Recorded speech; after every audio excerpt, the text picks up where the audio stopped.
नमस्कार दोस्तों, आपके अपने YouTube study with PR Pankaj में मैं स्वागत करता हूं। जैसा कि पेट के सिलेबस के अकॉर्डिंग आपको कंटिन्यू लेक्चर देने की मैंने जो बात की थी उस पर मैं कार्य कर रहा हूं। पर डे एक लेक्चर आपको प्रोवाइड कर रहा हूं। तो चलिए, आज हिस्ट्री का ही दूसरा लेक्चर है जिसमें हम वैदिक सभ्यता या वैदिक संस्कृति का अध्ययन करेंगे। तो कुछ ये पॉइंट्स हैं, पहले तो इनका आप स्क्रीनशॉट ले लीजिए, फिर उसके आगे मैं आपको समझा देता हूँ। ये जितना भी इसमें मैटर आपको दिखाया गया है, गारंटी है कि एक कम से कम एक क्वेश्चन तो यहाँ से फिक्स है। देखिए, बहुत ही कम क्वेश्चन पूछे जाने की बात की गई है। कम से कम 5 क्वेश्चन हिस्ट्री से आने हैं और वो तीनों हिस्ट्री में से 5 आएंगे। तो ये तो एक बात फिक्स है, उन 5 में से 2 क्वेश्चन आपके मॉडर्न से आएंगे। ठीक, अब बचे 3 क्वेश्चन। उन 3 क्वेश्चन में से एक क्वेश्चन आपका एंशिएंट से आएगा और बचे 2 में से कहो तो मॉडर्न मिडाइवल से आ जाए, या फिर मिडाइवल को छोड़ दें, कहो मॉडर्न में 3 कर दें, एंशिएंट में 2 कर दें, कुछ भी कर सकते हैं, लेकिन उनके सिलेबस के अनुसार मुझे तो चलना पड़ेगा। तो चलिए, वैदिक सभ्यता इतिहास का आज हमारा तीसरा लेक्चर है। बाकी इसके पहले 2 लेक्चर आपको प्रोवाइड किए जा चुके हैं, तो आप उन्हें विधिवत पढ़ लें। चलिए, वैदिक सभ्यता की बात की जाए तो वेदों की अगर बात की जाए तो इसको वैदिक सभ्यता क्यों कहते हैं? है ये हड़प्पा सभ्यता के बाद की जो सभ्यता वो है वैदिक सभ्यता कहलाती है। इसको वैदिक सभ्यता इसलिए कहते हैं क्योंकि इस सभ्यता की जानकारी वेदों से मिलती है और वेदों के संकलन करता वेद व्यास को बताया गया है। महर्षि वेद व्यास को वेदों का संकलन करता बताया गया है। वेदों में 4 वेद हैं, जिसमें से वेदों से अगर क्वेश्चन आता है तो गारंटी है उसका आयोग का बहुत पुराना और बहुत ही फेवरेट एक क्वेश्चन, सबसे प्राचीनता में आज भी पूछा जाता है। ये आयोग का बहुत ही फेवरेट पॉइंट है। तो वेदों में सबसे पुराना वेद ऋग्वेद। 4 वेद हैं, वेद कुल 4 हैं। इन चारों वेदों में वेद हैं, ब्राह्मण हैं, आर्यण्यक हैं और उपनिषद हैं। कभी कभी इनका क्रम पूछ लेता है, तो आपको इनका क्रम अवश्य पता होना चाहिए। क्या? वेद, ब्राह्मण, आरण्यक और उपनिषद। उपनिषद, देखिए, वेदों का अध्ययन करने के बाद ब्राह्मणों का अध्ययन किया गया, इनके बारे में जानकारी, इनके जो कठिन जो क्लिष्ट भाषा का प्रयोग किया गया तो वेदों में किया गया है। उसके बाद इससे जो थोड़ा सरल भाषा है वो ब्राह्मण कहलाए। ब्राह्मण के बाद फिर भी थोड़ा और सरल भाषा का इस्तेमाल किया गया आरण्यक। आरण्यक इसलिए कहते हैं क्योंकि इनकी लिखावट जो भी कुछ है ये जंगलों में की गई है इनकी, इसलिए इनको आरण्यक बोल देते हैं। ये उपनिषद है। उपनिषद अर्थात जो सबसे अंत में लिखे गए हैं, अर्थात वेदों को सबसे सरल भाषा में सबसे आसान तरीके से समझने का जो एक सबसे सरल तरीका है, जो मार्ग है, वो है उपनिषद। क्लियर? वेद में 4 वेद हैं। सबसे प्राचीनतम वेद ऋग्वेद और सबसे नवीनतम वेद अथर्ववेद। अथर्ववेद सबसे बाद में लिखा गया है, इसलिए इन तीनों वेदों को ऋग्वेद, सामवेद और यजुर्वेद, इन तीनों वेदों को त्रयी भी बोलते हैं। क्या बोलते हैं? त्रयी भी बोलते हैं। तो त्रयी में 3 आते हैं। क्वेश्चन बनता है निम्न में से कौन सा त्रयी वेद त्रयी में नहीं आता है? तो आपका अथर्ववेद। अथर्ववेद आसे अथर आसे अलग, तो अलग मतलब अथर्ववेद क्या? त्रयी वेदों से अलग है। बात समझ में आ गई? आगे ब्राह्मण में हर एक वेद का एक अपना ब्राह्मण है। जैसे कि ऋग्वेद के 2 ब्राह्मण हैं, ऐत्रेय और कौशिकी। इसकी शॉर्ट फॉर्म है, इसके ऐत्रेय का 1 और कै का, कौशिकी का कै का ले लेते 1। ये शॉर्ट फॉर्म है। ऋग्वेद का ब्राह्मण 2 है, 1 ए से ऐत्रेय और का से कौशिकी। फिर उसके बाद यजुर्वेद के भी 2 ब्राह्मण हैं, शतपथ और तैत्रेय। इसकी शॉर्ट फॉर्म है सत, सा से शतपथ और ता से तैत्रेय। सामवेद की कोई भी ट्रिक नहीं है, लेकिन इसका जो सबसे ज्यादा पूछा था जैमिनी है। बाकी प्रौढ़ और सर्विस आप पढ़ें या ना पढ़ें, इन जैमिनी आपको जरूर याद रखना है। अथर्ववेद का गोपथ है, इसका एक ही ब्राह्मण है, वो है गोपथ। इतनी बात समझ में। आगे ऋग्वेद का आरण्यक यही है, ऐत्रेय और कौशिकी। ऐत्रेय और कौशिकी ऋग्वेद के उपनिषद भी हैं, इसलिए ऐत्रेय और कौशिकी जो है ये आपके ब्राह्मण भी है ऋग्वेद के, यही आरण्यक भी है ऋग्वेद के, यही उपनिषद भी है ऋग्वेद के। आगे यजुर्वेद का जो आरण्यक है बृहदारण्यक है और प्लस तैत्रेय है।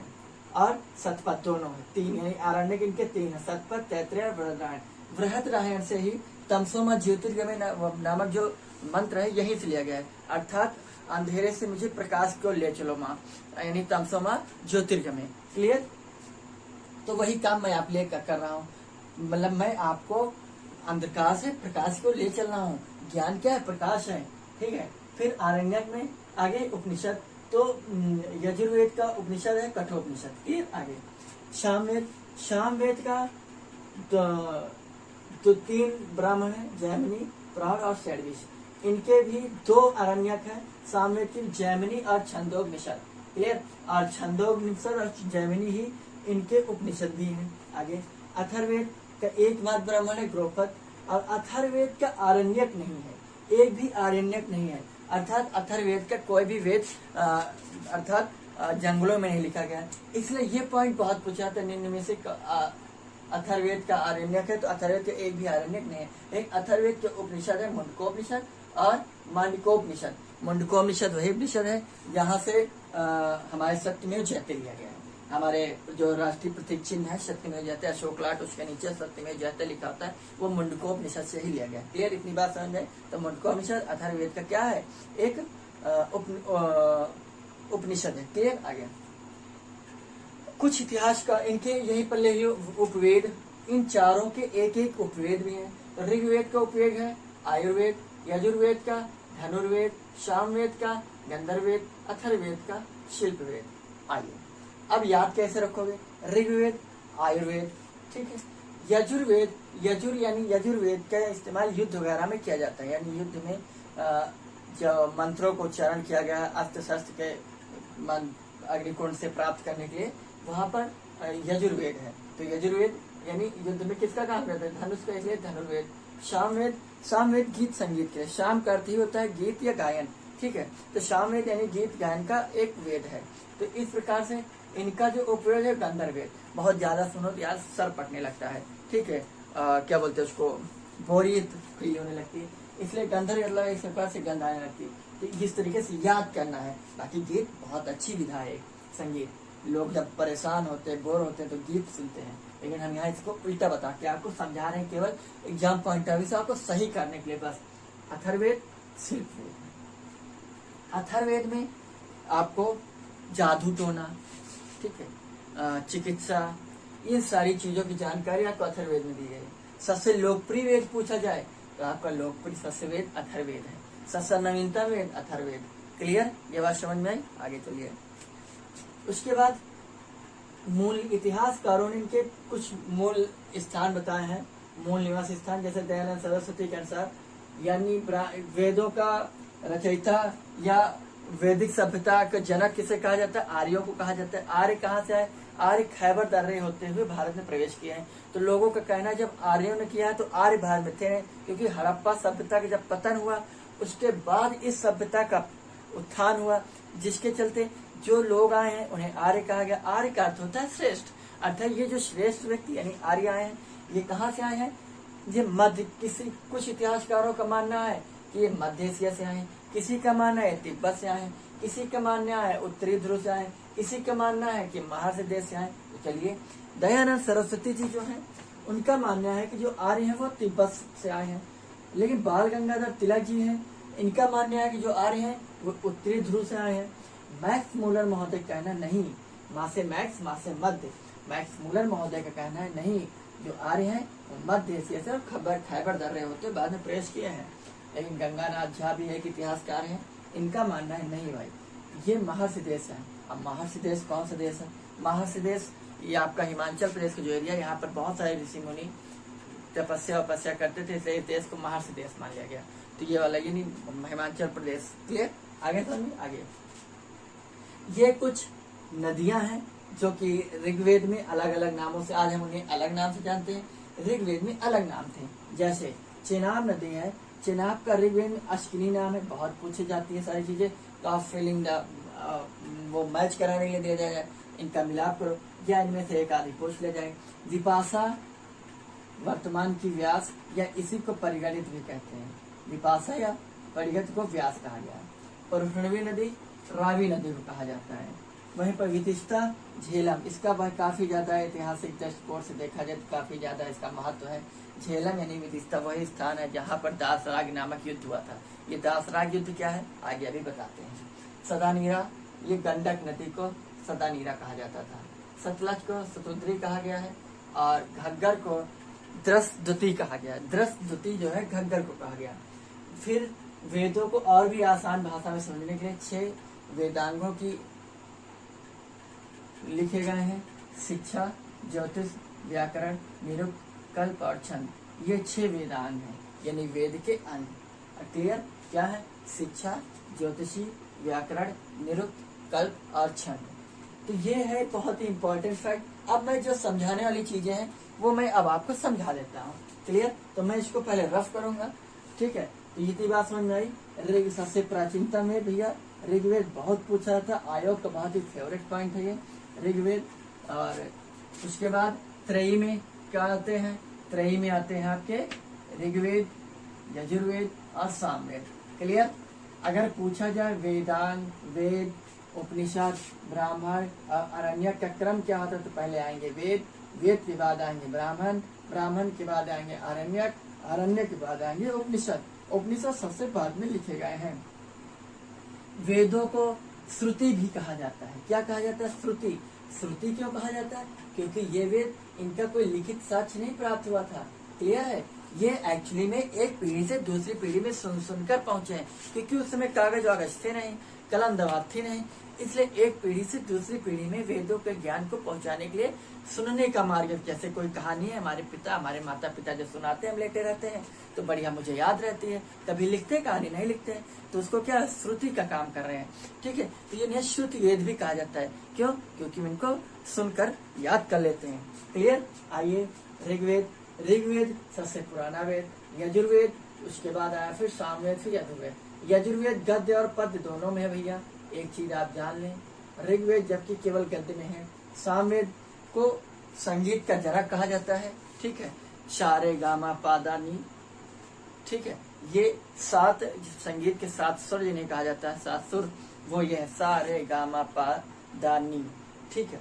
ये यजुर्वेद से प्राप्त, सामवेद से प्राप्त हुए और सामवेद को संगीत का जनक कहा जाता है। अगला अथर्ववेद। अथर्ववेद से आपका जादू है, टोना है, ठीक है, चिकित्सा है, ये सारी चीजें आपको अथर्ववेद से ही मिलती हैं। दूसरी चीज, राजा परीक्षित के बारे में सबसे पहले जानकारी अथर्ववेद से मिलती। अब आइए अब आपको हम वो चीज बता दें जिसको समझाने के लिए मैं आपकी क्लास ले रहा हूँ। ये है भैया अपना प्यारा भारत, हिंदुस्तान है। उस समय का हम हिंदुस्तान बनाने की कोशिश कर रहे हैं जब हम जन्म नहीं लिए थे, लेकिन क्या करें, पढ़ाने के लिए बनाना ही पड़ेगा। क्लियर? ये है भारत। अब यहाँ पर अफगानिस्तान से जब भी आप भारत उत्तर पश्चिम एरिया से प्रवेश करेंगे तो यहाँ पर आपको पड़ेगा खैबर दर्रा। क्वेश्चन बनता है कि क्या बोलते हैं इसको, हाँ, कि आर्यीकरण, भारत में आर्यीकरण किसने किया? तो भारत में आर्यीकरण जो है, उत्तर भारत में आर्यीकरण जो है ये किया है गौतम, इनका नाम है गौतम राहुगढ़। गौतम राहुगढ़ ने उत्तर भारत में आर्यीकरण किया है। क्या किया है? आर्यीकरण किया है, आर्यीकरण। ठीक है? उसके बाद दक्षिण भारत में किसने किया? तो दक्षिण भारत में आर्यीकरण किया है अगस्त मुनि ने। कौन? अगस्त मुनि। अगस्त मुनि का पत्नी नाम है लोपामुद्रा। समझ गए? आइए आगे चलते हैं। ये सारी चीजें आपसे पूछी जाती हैं। ऋग्वेद के बारे में अगर हम बात करें, वैदिक काल के बारे में, तो वैदिक काल, वैदिक सभ्यता, हड़प्पा सभ्यता। हड़प्पा सभ्यता मैंने आपको 2300 से 1700 बताया था, लेकिन वैदिक सभ्यता में आइए, वैदिक सभ्यता जान लेते हैं क्या है। यही पर लिख देता हूँ, वैदिक सभ्यता। इसको 2 भागों में बांट दिया जाता है। वैदिक एक है ऋग्वैदिक काल, ऋग वैदिक काल, एक को बोलते हैं उत्तर वैदिक काल। उत्तर वैदिक काल हाँ, मैंने एक चीज और जान लीजिए, हमने आपको हड़प्पा सभ्यता शहरी सभ्यता बताई थी, लेकिन वैदिक सभ्यता एक ग्रामीण सभ्यता है। ऋग वैदिक काल की टाइमिंग, वैदिक सभ्यता वैसे आपकी 1500 से ये 600 ईसा पूर्व चलेगी, लेकिन ऋग वैदिक काल 1500 से 1000 ईसा पूर्व, और उत्तर वैदिक काल 1000 ईसा पूर्व से 600 ईसा पूर्व तक माना जाता है। क्लियर? इतनी बात समझ में आगे। हड़प्पा सभ्यता और वैदिक सभ्यता के बीच में, यानी कि 2300 से 1700 और प्लस 1500 से 600 BC बिफोर क्रिस्ट के बीच में ये जो समय 2 साल का अंतराल है, इसको बोलते हैं संक्रमण काल। क्या बोलते हैं? संक्रमण काल, यानी ट्रांसमिशन बेल्ट बोलते हैं। क्या बोलते हैं? Transition belt. क्यों? क्योंकि संक्रमण काल मैंने आपको जैसा बताया पिछले लेक्चर में कि एक सभ्यता का पतन हो रहा हो, दूसरी सभ्यता का उत्थान हो रहा हो, तो ऐसे समय को संक्रमण काल कहते हैं। जैसे पाषाण काल और ऐतिहासिक काल के बीच में, पाषाण काल और नवपाषाण काल के बीच में मध्य पाषाण काल। तो मध्य पाषाण काल उस काल को कहा जाता है जिसमें पाषाण काल पतन की ओर होगा, यानी पाषाण काल की भी चीजें मिलेंगी, और नवपाषाण काल की उत्थान होगा, यानी उनकी भी चीजें मिलेंगी। इन दोनों, एक का पतन एक समय समाप्त हो रहा होगा, एक समय शुरू हो रहा होगा, तो अर्थात कोई दोनों में से कोई भी एक समय अपने चरम पर नहीं होगा, यानी अर्थात दोनों एक पतन एक उत्थान कर। वैसे ही यहाँ पर हड़प्पा सभ्यता का पतन हो गया, लेकिन वैदिक सभ्यता का उत्थान हो रहा है। ऐसे काल को हम संक्रमण काल बोल देते हैं। ऋग्वैदिक काल की हम बात करें तो जैसे मैंने बताया, वेदों की जानकारी, इस काल की जानकारी, इस सभ्यता की जानकारी वेदों से होती है, इसलिए इसको वैदिक सभ्यता बोल देते हैं। इस वेदों में 4 वेद है, ऋग्वेद, यजुर्वेद, सामवेद, अथर्ववेद, और इनमें सबसे प्राचीनतम वेद जो है ऋग्वेद है। क्लियर? ऋग्वेद में आपको इनकी जानकारी के लिए मैं बता दूं कि ऋग्वेद में टोटल 10 मंडल हैं। बहुत पूछा जाता है। इन 10 मंडलों में से 1028 सूक्त हैं। इन 1028 सूक्त में से जो 17 हैं वो 17 बालखिल्य हैं, बालखिल्य। और इन बालखिल्य जब 11 बालखिल्य है, तो 1017 में 11 जोड़ेंगे तो 1028 हो जाएगा। तो इस प्रकार से 1028 जो सूक्त हैं उनमें से 11 बालखिल्य हैं। क्लियर? आगे सामने आगे ये जो ऋग्वेद में 10 मंडल है, इनमें से 10वां मंडल और पहला मंडल, पहला और 10वां, इन दोनों को नवीन मंडल बोला जाता है। क्या बोला जाता है? नवीन मंडल। लेकिन 2 से 7 तक के जितने ही मंडल हैं ये प्राचीन मंडल कहलाते हैं।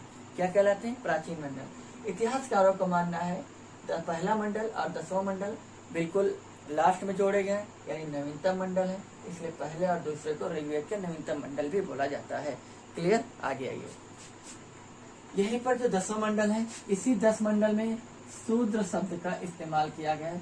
10वें मंडल में एक पुरुष सूक्त है, पुरुष सूक्त। तो उस 10वें मंडल के पुरुष सूक्त में शूद्र शब्द का इस्तेमाल किया गया है। एक चीज और जान लीजिए, इसी 10वें मंडल में वर्ण व्यवस्था भी है। वर्ण व्यवस्था क्या होती है? जिसमें से ब्राह्मण, क्षत्रिय, वैश्य और शूद्र, इनको ब्रह्मा के मुख से जिनका जन्म हुआ है उन्हें यहाँ पर क्या कहा गया है? उन्हें ब्राह्मण कहा गया है। जिनका जन्म ब्रह्मा के भुजाओं से हुआ है उनको क्षत्रिय कहा गया है। यानी ब्राह्मण और अन्य जो क्षत्रिय के नीचे जो वर्ण हैं उनकी रक्षा करेगा कौन? क्षत्रिय। जिनका जन्म जांघों से हुआ, जंघा से, ब्रह्मा की जंघा से, उन्हें वैश्य कहा गया है।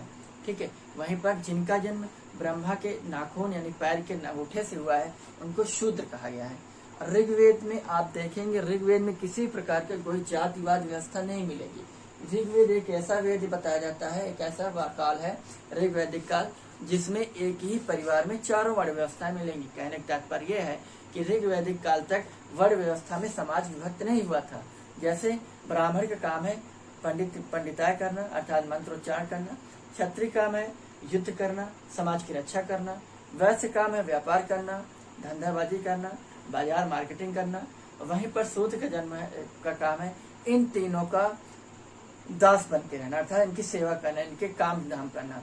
तो लेकिन बताया जाता है कि इन तीनों के बारे में ऋग्वैदिक काल में एक ही परिवार में कई सारे लोग रहते थे।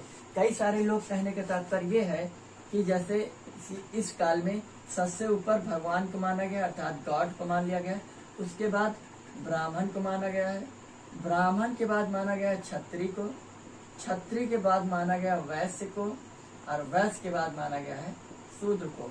अर्थात ऋग वैदिक काल में ये चारों लोग एक ही घर में रहते थे। कहने का तात्पर्य नहीं कि अलग अलग वर्ण के लोग रहते थे। यहाँ पर अभी काम के आधार पर वर्ण विभाजन नहीं हुआ था। यानी जैसे सपोज दैट एक माता पिता की 4 संतानें हैं, तो कोई जो मान लो बड़ी संतान है उसने वेदों का ज्ञान कर लिया तो वो पंडित या पुरोहित हो गया, ठीक है।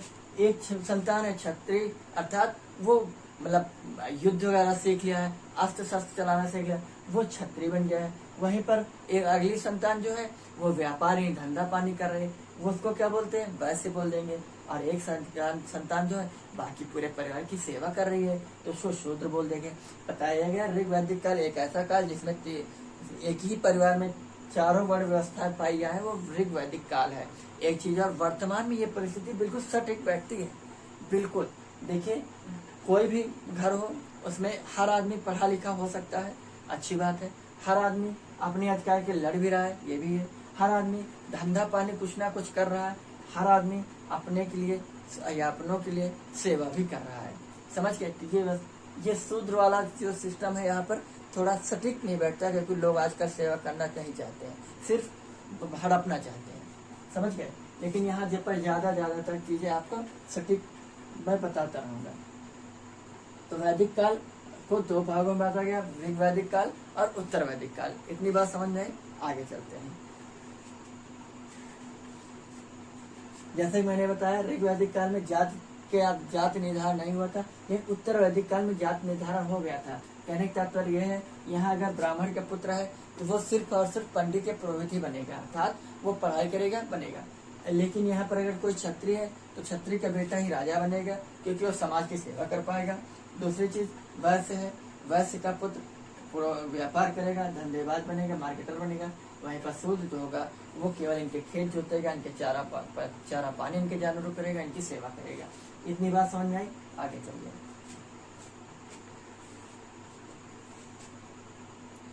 ऋग वैदिक काल में 3 सभाएं पाई गई हैं, 3 पंचायतें पाई गई हैं। 3 कौन कौन सी पंचायतें ये हैं? सभा, समिति और विधव। सभा, समिति और विधव। अब जैसे सभा और समिति, सभा में साधारण लोग जाते थे और समिति में संभ्रांत लोग, यानी सभा में समाज के वर्ग के हर एक आदमी जा सकता था, पुरुष महिला, ठीक है। समिति में सिर्फ और सिर्फ कुलीन वर्ग ही पार्टिसिपेट करता था, अमीर आदमी। विदर्भ में बच्चे और महिलाएं भी जा सकते थे, लेकिन सभा में साधारण आदमी जा सकते थे। समझ गए? लेकिन आगे जैसे उत्तर वैदिक काल में जाएंगे, विदर्भ समाप्त हो जाएगा, सभा और समिति मिलेंगी। और सभा और समिति को अगस्त मुनि की क्लियर याद नहीं आ रहा, ठीक है। तो ये है चीजें थोड़ा। फिर उसके बाद आप अगर आगे बढ़े तो क्या बोलते हैं उनको, वैदिक काल, उत्तर वैदिक काल। वैदिक काल में आप देखेंगे कि यहाँ पर पुरुष और महिलाओं को बराबर अधिकार दिए गए, लेकिन यहाँ पर महिलाओं के अधिकार आपको छीण होते हुए नजर आएंगे। ऋग उत्तर वैदिक काल में यहाँ पर बेटी को यानी पुत्री को अपने पिता की संपत्ति में अधिकार मिलेगा, अपने पति के संपत्ति में अधिकार, लेकिन उत्तर वैदिक काल में ये सब नहीं हो पाएगा, ठीक है। यहाँ पर लेकिन यहाँ एक कमी है ऋग वैदिक काल में, यहाँ पर जो माताएं हैं, जो महिलाएं हैं, वो पुत्र रत्न की प्राप्ति हेतु ही केवल यज्ञ करेंगी, पुत्री रत्न प्राप्ति हेतु नहीं। क्योंकि यहाँ पर जो राजा का बेटा होगा वही युद्ध का नेतृत्व करेगा, वही अगला राजा बनेगा, वही पिता के संपत्ति का मूल अधिकारी होगा। बेशक संपत्ति में हिस्सा यहाँ पुत्री का है, लेकिन यहाँ पर मूल अधिकारी जो है, मूल संपत्ति का उत्तराधिकारी वो पुत्र होता है। समझ गए? यहाँ पर लेकिन महिलाओं की दशा बिल्कुल दयनीय हो जाती है उत्तर वैदिक काल में। यहाँ पर महिलाओं को पढ़ाई लिखाई पुरुष से बराबर ये हाथ से हाथ मिलाकर चलने, कदम से कदम मिलाकर चलने का पूरा अधिकार है, लेकिन यहाँ पर पुरुष के बराबर महिला को नहीं गिना गया है। समझ गए? आगे आइए।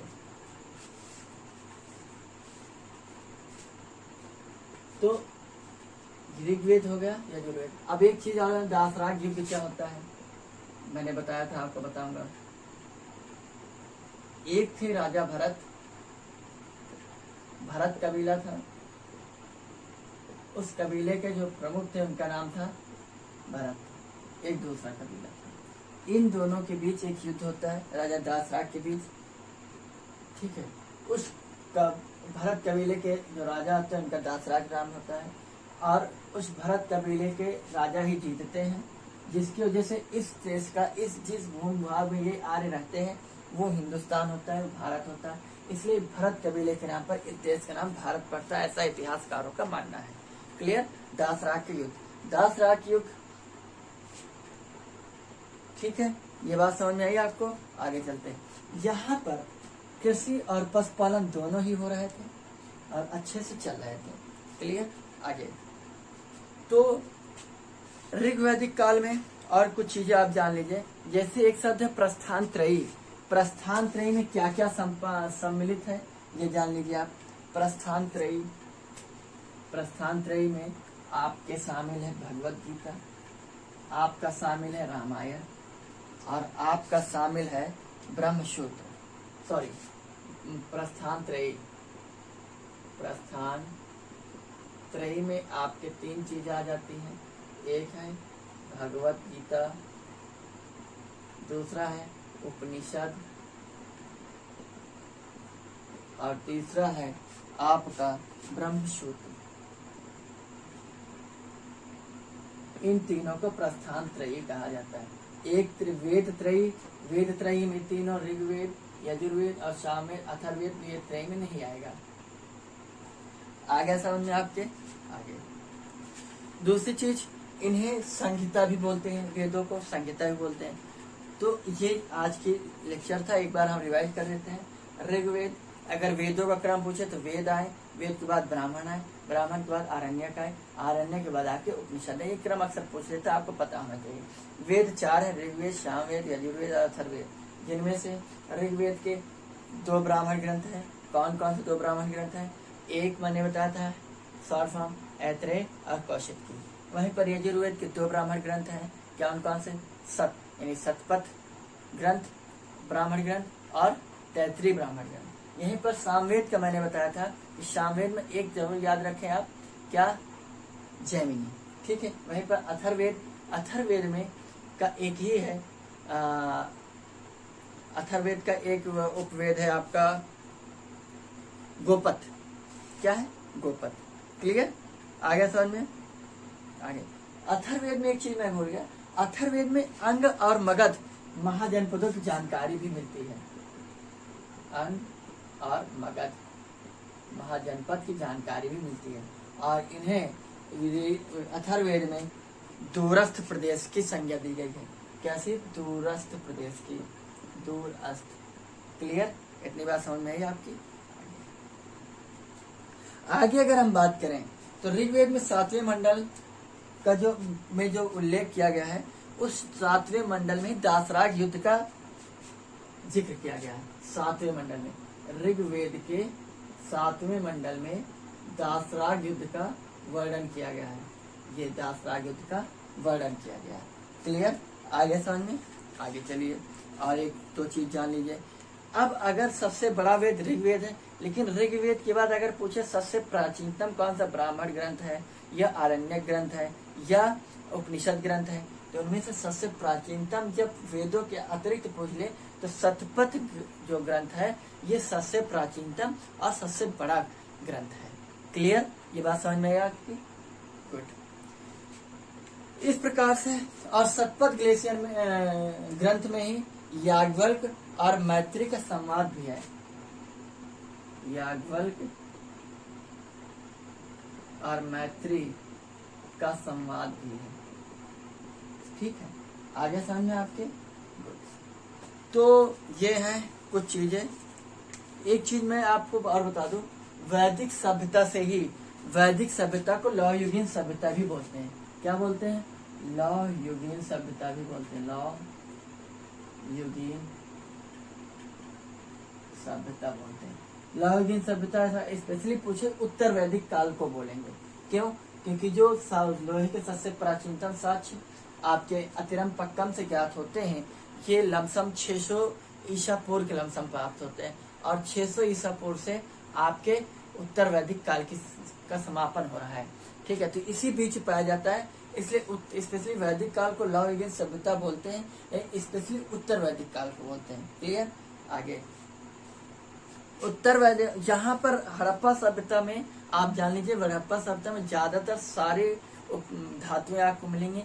किस धातु का अभाव था? तो लोहे की धातु का अभाव था हड़प्पा सभ्यता में, लेकिन वैदिक सभ्यता में हड़प्पा सभ्यता पर्याप्त थी। अब देखिए एक चीज, जो तांबा है, मानव द्वारा ज्ञात या मानव द्वारा उपयोग मिलाई गई पहली धातु, सबसे प्राचीनतम धातु तांबा है। तांबा पेशक प्राप्त हुई, जब तांबा का प्राप्त हुआ मानव को, तो उसने उसका हल बनाया होगा, खुरपा बनाया होगा, फाड़ा बनाया होगा। लेकिन जो आपका तांबा है ये सॉफ्ट मेटल में आ जाता है, यानी बहुत कठोर धातु नहीं है, जिसकी वजह से इसे आप खुदाई उदाई करोगे इसकी धारवार टूट जाती, बार बार टूटती नहीं, मतलब मुड़ जाती है, जिसकी वजह से वो मजा नहीं आता है खेती वेती किसानी विसानी करने में। इसलिए जब मनुष्य को, मानव को लोहा प्राप्त हुआ, लोहा एक सॉलिड मेटल है, यानी एक कठोर धातु के अंतर्गत आता है, जिसकी वजह से टूट तो सकता है लेकिन मुड़ता नहीं। इसलिए यहाँ पर आपको ज्यादा से ज्यादा आपको कृषि उत्पादन मिलेगा। आपको मैंने आपको बताया था कि हड़प्पा सभ्यता में जरूरत से ज्यादा उत्पादन हो रहा था, क्योंकि आपको वो हड़प्पा में वृहद अन्नागार के साक्ष्य प्राप्त हुए हैं। लेकिन यहाँ पर और भी सरप्लस उत्पादन शुरू हो जाता है, क्योंकि यहाँ पर अब लोहा प्राप्त हो जाता है और लोहे से हल बनते हैं, जिसकी वजह से अच्छी खासी यहाँ पर खेती होती है। जानवर भी साथ में रहते हैं, तो पशुपालन और खेती दोनों एक साथ में होता है वैदिक सभ्यता में। ये बात आपकी समझ में आई? ये रहा आज का लेक्चर, और ये इतना पर्याप्त है। ठीक है, इतना पर्याप्त है, इससे ज्यादा कोई क्वेश्चन नहीं पूछेगा। अगले लेक्चर में, अगले वीडियो में अगला लेक्चर लेके आऊँ, लेकिन मैं चाहता हूँ कि आपसे एक रिक्वेस्ट है कि प्लीज आप लोग कमेंट के माध्यम से ये बताएं कि अगले जो चीजें मैं आपको दे रहा हूँ समझ में आ रही हैं कि नहीं आ रही हैं, कैसे समझ में आ रही हैं। ठीक है, प्लस मुझे एक चीज याद आ रही थी, मैं थोड़ा मिस कर रहा हूँ, अरे अगर याद आ रहा तो बता रहा हूँ। ठीक है, तो कमेंट के माध्यम से आप कमेंट जरूर किया करें, इससे अप्रिशिएट होता है कैंडिडेट, ऊर्जा मिलती है, एनर्जी मिलती है कुछ अलग करने का, और आपको 1 या 2 दिन में अदर सब्जेक्ट के भी वीडियोज मिलते रहेंगे। ज्योग्राफी वगैरह भी स्टार्ट करूंगा अगला लेक्चर, और ज्योग्राफी वगैरह मैं जब पढ़ाऊंगा, हिस्ट्री और ज्योग्राफी एक साथ, बहुत मजा आएगा। मैपिंग के साथ मैं हिस्ट्री और ज्योग्राफी दोनों पढ़ाता हूँ, क्योंकि आपको लिखा मिलता है पंकज सर GS एंड मानचित्र विश्लेषण, तो वो आपको दिखाना भी चाहिए। ठीक है, ये सारी चीजें हैं। ये रहा वैदिक सभ्यता, और वैदिक सभ्यता से इसके बाहर कुछ आने वाला नहीं है। तो आप सभी का बहुत बहुत धन्यवाद। Thank you. जय हिंद, जय भारत।